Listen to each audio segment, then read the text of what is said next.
ট্রেনের ধাক্কায় মৃত্যুর ঘটনায় আবারও সাবওয়ের দাবি এলাকাবাসীদের।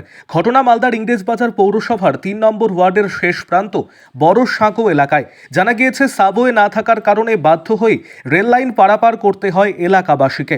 মাঝে মধ্যেই ট্রেনের ধাক্কায় মৃত্যুর ঘটনা ঘটে। মঙ্গলবার লাইন পারাপারের সময় সকাল ৯টা নাগাদ মালদা থেকে ফারাক্কাগামী মাল ট্রেনের ধাক্কায় এক ব্যক্তির মৃত্যু ঘটে। এখনও তার নাম পরিচয় পাওয়া যায়নি।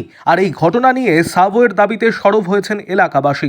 তাদের অভিযোগ, দীর্ঘদিন ধরেই প্রশাসন সহ স্থানীয় বিধায়িকা শ্রীরূপা মিত্র চৌধুরী, সাংসদ, স্থানীয় কাউন্সিলর সহ বিভিন্ন জনপ্রতিনিধিদের দীর্ঘদিন ধরে এলাকার সমস্যার কথা তুলে ধরা হয়েছে।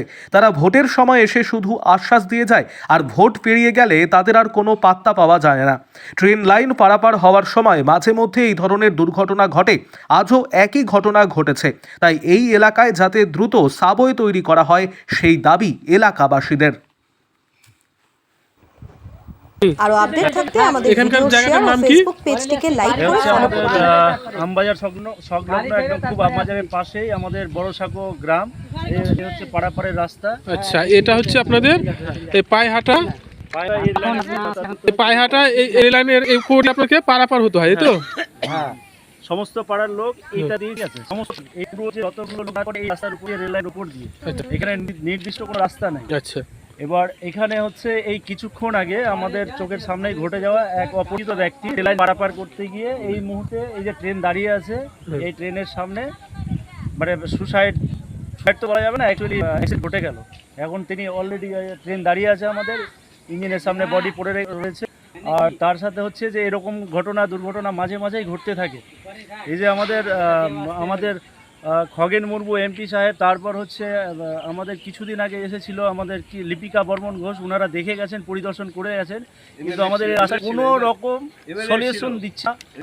এসেছিলেন আমাদের এই যে পাড়ার ছোট থেকে বড় সমস্ত লোকজন এই অসুবিধার মধ্য দিয়ে রেল লাইন পারাপার করে জীবনযাপন করে।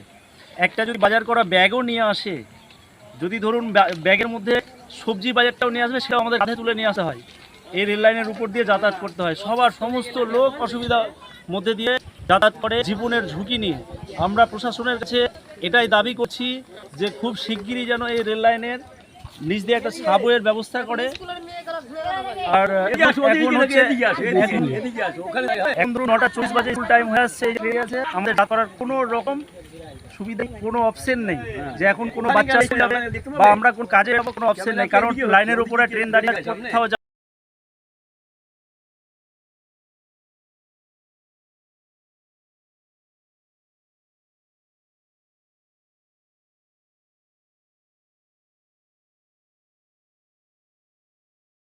তারা যদি একটু মনোযোগ সহকারে আমাদের এই যে রাস্তার একটা প্রবলেম সমস্যা, এই সমাধানটা যদি করে দেয়, একটা ছোট সাবওয়ে হলেও আমাদের খুব আমরা উপকার। এই দুর্ঘটনাগুলো পারাপার হতে গিয়ে যে দুর্ঘটনা ঘটেছে মাঝে মাঝে, এই ঘটনাগুলো তাহলে হয়তো ঘটবে না, আমরা আশা করছি।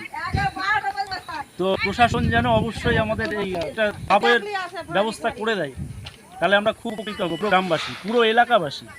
আপনার নাম পরিচয়? আমার নাম তাপস মণ্ডল, বাঁশবাড়ি, বড় সাঁকো বাঁশবাড়ি বাগানপাড়ায় বাড়ি আমার। এই পাড়াতে এখানে তো এর আগে সব এমপি এমএলএরা কিংবা যারা পদাধিকারী সাবওয়ের কোন আশ্বাস দিয়ে গেছে? তারা আশ্বাস দিয়ে গেছে, তারা বলে গেছে, বাট কোনো রকম কাজের যে একটা স্টার্টিং বা আমরা ভরসা পাবো সেরকম কিছুই নেই। শুধু আসে, দেখা করে চলে যায়, বলে চলে যায়, ব্যাস এতটুকুই। ঠিক আছে, ধন্যবাদ। Thank you.